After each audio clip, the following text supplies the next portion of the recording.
On the morning of September 10th, 2025, Clarence House was wrapped in an unusual silence. No voices, no press cameras, only a few security vehicles quietly parked by the gate. No one knew what was happening inside until the news began to spread like wildfire. Prince Harry, the son who had once walked away from the royal family, had secretly met with King Charles. After years of cold distance, this was the first time father and son were seen under the same roof again. The news sent shockwaves across the British media. Many believed this could be the first step toward the long-awaited reunion the public had hoped for over the past 4 years. But for those who remembered what Harry had done, things weren't so simple. Because this once beloved prince hadn't just left the monarchy, he had betrayed the very institution that raised him. Harry had turned his royal roots into a brand to make money, from the bitter interviews to the tell-all memoir exposing family secrets, to multi-million-dollar deals with Netflix. Every word he spoke, every detail he shared, carved deeper wounds into the image of the British monarchy. And now, after all the pain, he stood once again before the doors of Clarence House. The meeting lasted only 53 minutes, but could 53 minutes really erase 4 years of tension, betrayal, and heartbreak? After 4 years apart, could 53 minutes behind closed doors heal the wounds of a broken royal family? What about you? Do you believe Harry truly came home to his family? Or is this just another chapter in his ongoing royal business saga? To understand why this meeting moved the entire nation, we have to look back to the years of pain that shaped Prince Harry's life. From childhood, Harry was always the different one in the royal family. He wasn't born to be king, and he never wanted to live trapped within the palace's cold, unspoken rules. By his side was his mother, Princess Diana, a woman who dared to defy every royal convention just to show her sons what real love and freedom looked like. Diana often took Harry and William outside the palace walls. She brought them to hospitals, let them play with ordinary children, even treated them to fast food, things the monarchy considered unfit for royal image. But Diana knew her boys needed to see that the world was far bigger, warmer, and more human than the stone walls of the palace. When Diana died in '97, Harry's world collapsed. At just 12 years old, he was forced to walk behind his mother's coffin in front of millions of mourners. Yet the most heartbreaking thing wasn't his tears. It was the coldness of the royal family. Charles didn't hug his son, didn't comfort him, only wore a calm expression as if grief had no place in their world. From that moment on, an invisible wall formed between Harry and his father, now King Charles. Harry grew up lonely, confused, and constantly in the shadow of his brother. While William was groomed as the heir, with advisors and direction, Harry felt like the outsider, always compared, always unnecessary. As he grew older, Harry became the rebel prince of the British monarchy. From wild parties to scandalous photos splashed across tabloids, he made headlines and headaches for the palace. But behind the rebellion was a wounded soul, a son who had never truly been understood by his father. When Meghan Markle entered his life, Harry thought he'd finally found someone who understood him, someone who knew what it felt like to be judged and suffocated by expectations. But instead, the gap between him and the royal family only grew wider. Meghan, a biracial American actress with a Hollywood past, was relentlessly targeted by the British press. Instead of receiving protection from the palace, as Harry had hoped, they were left to fend for themselves amid a storm of criticism. Harry began to see the monarchy for what it was, a cold machine that valued reputation over love. The same system that had once broken his mother now doing the same to his wife. By 2020, the breaking point came. Harry and Meghan announced their departure from royal duties, choosing to start a new life in the United States. He once said, "I no longer have a place in that house." Those words cut through every tie between him and his father. Since then, the relationship between Harry and the royal family has been frozen in silence. But beneath all the resentment and distance, there has always been one secret that never stopped stirring public curiosity. Since the late 1990s, the British royal family has been haunted by one of its most controversial rumors, that Prince Harry is not the biological son of Prince Charles, but the result of Princess Diana's alleged affair with a cavalry officer named James Hewitt. The spark for this speculation came from what seemed like a small detail: appearance. As Harry grew older, many noticed his striking red hair and facial features that bore an uncanny resemblance to Hewitt's. Side-by-side photos of the two flooded tabloids, fueling endless debate for years. Diana and Hewitt had openly shared a close relationship during one of the loneliest periods of her marriage. Hewitt himself admitted they had been deeply in love. But when the rumors about Harry's paternity spread, the royal family immediately denied them. Hewitt also insisted that his relationship with Diana began years after Harry was born. Still, the public never stopped doubting. To many, coincidences like that don't just happen. And the royal family, they believed, always had something to hide. For Charles, the rumor was a wound that never healed. A man already burdened by the collapse of his marriage now had to endure whispers that his second son didn't share his royal blood. The press twisted the knife, labeling Harry as the spare but not the heir. And over the years, even without words, the distance between father and son only seemed to widen. Harry grew up surrounded by those whispers. He heard them in the army, in pubs, even splashed across the front pages of newspapers. People said he was the outsider, that even his blood didn't belong to the monarchy. Perhaps that's why Harry became so determined to break free from the title of prince, as if trying to prove to the world that he didn't need the Windsor name to exist. Years passed, and when people thought the rumor had finally died down, it came roaring back in 2020. British media erupted when an online document surfaced, claiming to be an unverified DNA report connected to Prince Harry. There was no concrete evidence, but those three letters, DNA, were enough to set the entire country ablaze. Buckingham Palace remained silent. Harry made no comment, and King Charles, frail and weakened by illness, appeared only once in public. Smiling faintly when a reporter asked about it, he didn't say a word, but in his eyes there was something, a mix of understanding and exhaustion. Some said Charles stayed silent because he already knew the truth. Others believed his silence was an act of protection, shielding his son from public cruelty. Whatever the reason, he never ordered a DNA test. Perhaps he understood that what truly mattered wasn't blood, it was love. Harry was still the boy he once carried in his arms, still the child who cried behind his mother's coffin, and still the man he hoped would one day come home. Maybe that's why, as time began to slip away, King Charles chose to let go of everything and reach out to his estranged son. In early 2025, the British media broke a story that left the nation stunned. King Charles's illness had returned, and this time it was worse than anyone expected. Royal doctors advised the king to suspend all official duties for an extended period, focusing solely on treatment and avoiding stress.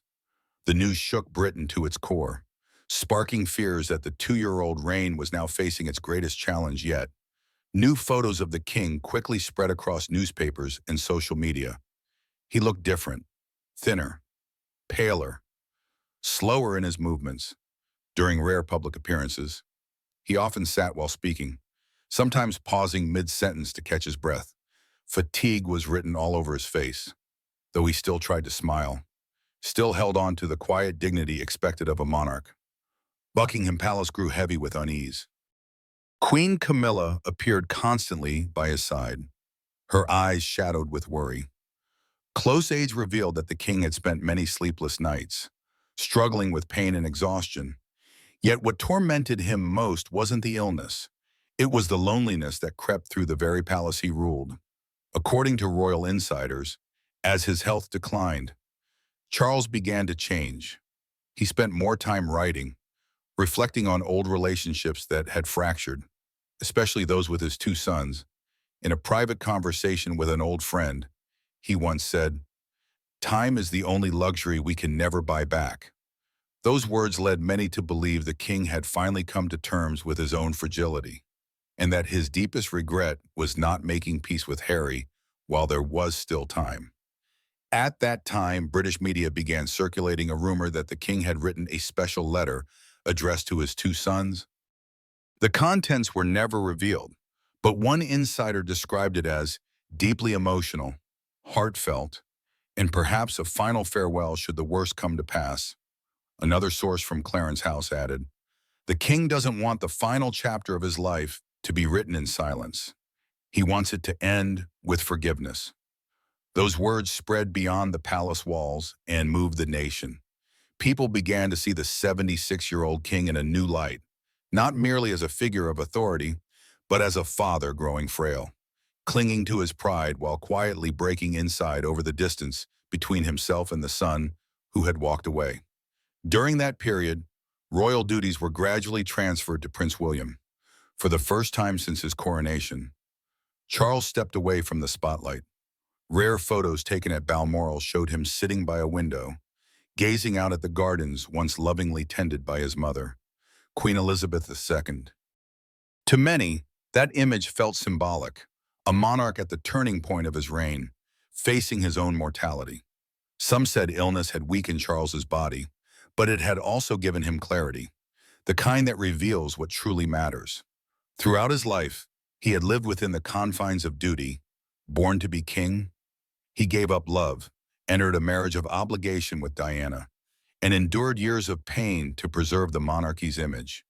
And now, as his strength waned, he found himself questioning whether the title King of the United Kingdom meant anything if he couldn't keep the people he loved most close to him. A longtime royal aide once recalled a therapy session where the king, his voice trembling, said quietly, "I've lost my mother, I've lost my wife, and I don't want to lose my son." It was a short sentence, but it felt like a rare confession from a man who had spent his life hiding his emotions behind a calm, royal mask. Royal commentators later revealed that Charles's health had already begun to decline in mid-2024, yet he had refused to rest. It wasn't until things became critical that his doctors insisted he suspend his duties. The decision was described as reluctant in every sense, because for a man like Charles, stepping away from royal responsibility felt like admitting defeat. And yet, in hindsight, that quiet pause may have been exactly what he needed. In those still days, people believed Charles had changed. Less of a king, more of a father. British newspapers published striking photographs. Charles holding Camilla's hand as he left the hospital. His eyes weary but somehow calmer than before. Perhaps by then, he had stopped fighting time, only hoping that what days remained would be long enough for him to forgive and to be forgiven. There are moments in life when pride becomes small compared to the fear of losing someone you love. For Prince Harry, that moment came in early September 2025, when he received news that King Charles's condition had worsened. From distant California, the place he once vowed never to return to, Harry made a quiet, unexpected decision to fly back to London, alone to see his father. No Meghan, no cameras, no headlines, just a son, burdened by regret. In the days before the trip, sources close to him said Harry barely slept. He paced through the garden of his Montecito home, looking at old photos of his mother, Princess Diana, and sighed deeply. Perhaps he remembered her words from long ago that no matter how strict the royal family might be, love is the one thing that never fades. On the morning of September 10th, 2025, a private jet landed at Heathrow. Harry stepped off wearing a dark blue shirt, a long coat, and a baseball cap. 2 security guards accompanied him, but none bore royal insignia. Everything was kept completely secret. There was no official announcement from Buckingham Palace, no press coverage. Only a black Range Rover quietly rolled away toward Clarence House. That morning, Clarence House looked different. The gates were closed tight, with only a few guards stationed outside. No one knew what was happening inside. Some witnesses claimed they saw Harry entering through a side door, nodding to the gatekeeper like an old acquaintance. Every eye followed him, but not a single camera clicked. London that day was bright but cold, with a soft wind and a strange tightness in the air, as if the entire city was holding its breath, waiting for something it couldn't yet name. That meeting lasted 53 minutes. No one knows exactly what was said, but one insider later revealed, they talked, they cried, and they forgave. They talked, they cried and they forgave each other. Maybe they didn't say much. But sometimes in relationships that have been wounded too deeply, silence itself becomes the only form of healing. It's believed that Harry apologized to his father not for leaving the royal family, but for the harsh words he once wrote in his memoir Spare, words that cut his father deeply. And King Charles, frail in his gray robe, simply said, I don't want the final chapter of my life to be written in silence. Perhaps it was that one sentence that made Harry break down in tears. They didn't shake hands like strangers. They embraced for a long time as if every passing minute was a gift. A sick father, a remorseful son, no titles, no throne, only blood. When Harry left Clarence's house, he didn't speak to the press. He just bowed his head and walked away, his eyes red and tired. But that look was no longer one of rebellion. It was the look of a man who had just found a piece of his soul he thought was lost forever. The car drove off quietly, leaving behind those heavy gates and 1,000 unanswered questions. That afternoon, British media exploded with headlines. The Daily Mail ran the story, Reunion at Clarence's house, the first step towards healing. For the first time in years, even the harshest critics of Harry were moved. One person wrote online, Diana must be smiling. That 53-minute meeting was more than a private reunion between two estranged men. It was a small miracle in a fractured royal family, because moments like that require immense courage, the courage to set aside pride, to admit fault, to love once more. No one knows what happens next.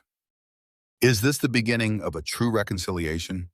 Will Harry return to royal life, even halfway, in a half-in, half-out arrangement? Or was this just a gentle goodbye between two people who loved each other too much, but never learned how to hold on? Whatever the future holds, one thing is certain.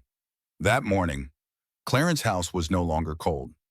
Within those walls that had witnessed so much silence, there were finally words, tears, and perhaps forgiveness. And maybe that was the happiest news the royal family had in 2025, a joy not born from crowns or power, but from the heart. Because in a world filled with rumors and pain, what silenced Britain that morning was not scandal or tragedy, but the image of two men, a king and a prince, finally finding their way back to each other. And what touched the nation most was what many believed to be the outcome of those 53 fateful minutes. After years of distance and bitterness, with every door seemingly closed, this time felt different. For the first time since leaving royal life, Prince Harry's name was being spoken, not in anger or controversy, but with one word. Suomordin. Hope. According to the Times, the meeting wasn't just a personal reunion. It marked a potential turning point. Sources revealed that King Charles expressed his wish for Harry to return in some capacity, focusing on humanitarian and community work, the same causes that once earned him public love, and that carry his mother, Princess Diana's legacy. For the first time in 5 years, the idea of half in, half out, Harry living independently in the U.S. while contributing part-time to royal duties, was back on the table. It was a model once flatly rejected in 2020 when Queen Elizabeth II was still alive. But this time, the palace's tone felt different. Some say it was the king himself who brought it up. A source close to Clarence's house shared, the king believes this is not about duty anymore, but about family. That line struck a chord, because for years the royal family had been defined by silence and distance. Now that silence had finally been broken, not by a grand statement, but by something simple and deeply human. A father and son speaking again. Notably, insiders claim that Prince William, once rumored to not even want to hear his brother's name, did not oppose this time. In fact, within palace circles, there were signs that William's stance had softened, especially as he watched his father's health decline. One royal advisor said, William understands that when his father's time is limited, Family unity is the greatest gift he can give him. And so, what was once thought impossible suddenly seemed within reach. British media called it the happiest royal news of 2025. Prince Harry's name began appearing in national headlines again, but not alongside the word scandal. This time, it was reconciliation. Many Britons, especially those who adored Princess Diana, were deeply moved. They said that if she were alive, this is exactly what she would have wanted, her two sons, after so many years apart, finally beginning to find their way back to each other. Social media flooded with emotional messages. One read, "Diana would be smiling in heaven." Royal analysts agreed, if Harry truly returns, even in a limited role, it could help rebuild the monarchy's image in a time of crisis. Harry's authenticity and warmth could bridge the gap between the royals and the public, a gap that even William and Catherine, for all their grace, have struggled to close. But more importantly, this was also a chance for Harry to heal himself. Ever since leaving the royal family, he has endured years of tension, from being shunned during Queen Elizabeth's funeral to being labeled a traitor for his memoir Spare. All of it left him standing on the sidelines of a world that once felt like home. Now, as he's being offered a chance to return, even in a small role, people believe this isn't just a restoration, it's a rebirth, a way for Harry to rediscover who he truly is, a son, a father, and a prince who carries the heart of Diana. The Guardian wrote that perhaps this was the first real step toward the royal family's healing, not for honor, but for love. In a world full of noise, where every mistake is magnified, the sight of a son brave enough to return and a father strong enough to forgive was enough to make millions believe again. Some wounds can only be healed by time and love, and in that moment, Britain seemed to fall silent. No one knew what the future would bring, whether Harry would truly take on royal duties again. But the fact that they had spoken, that they had embraced after years of cold distance, was already enough to make people believe that miracles still exist. One commentator summed it up perfectly. Sometimes, the crown is not the most important thing. Sometimes it's just about coming home. Perhaps, after all those years of pain and misunderstanding, Prince Harry is finally finding his way back, not just to Clarence House, but to his own heart.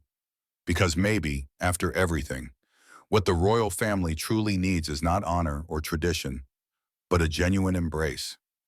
That afternoon, Clarence House was bathed in the soft golden light of a London autumn. Leaves drifted gently past the tall windows. Two men, one a wounded father, the other a once rebellious son, quietly stepped out through the heavy wooden doors. No words were spoken, only a silence that carried deep meaning. It wasn't the silence of distance, but the silence of two hearts that had finally found their way back to each other after years of being lost. Outside Clarence House, people had gathered since morning. They brought flowers, photos of Princess Diana, and small cards that read, "Welcome home, Harry." One elderly woman, her voice trembling, told a reporter, "We just wanted to see them forgive each other, because royal or not, we're all human. We all need family." That image spread across Britain as a symbol of reconciliation. After years of division, the nation finally saw a glimmer of hope, not just for the king, but for a country that had itself been wounded by the royal family's fractures. People said Clarence House wasn't just the site of a meeting that day. It was where love began again. It may take time for every wound to heal, but at least the door had been opened, and the silence replaced by understanding. In a world obsessed with power and prestige, sometimes the greatest act of nobility isn't found in crowns or thrones, but in a simple handshake between a father and son. A handshake that needs no apology, only sincerity. And perhaps those 53 minutes didn't just heal two men. They helped an entire monarchy remember how to love again. A monarchy once lost in pride, now awakened by something beautifully simple, family. As the evening sun faded over Clarence House, Britain felt unusually peaceful. Maybe because, in that quiet moment, everyone realized something timeless. Forgiveness has never been a sign of weakness. It's the only way broken hearts can find their way home.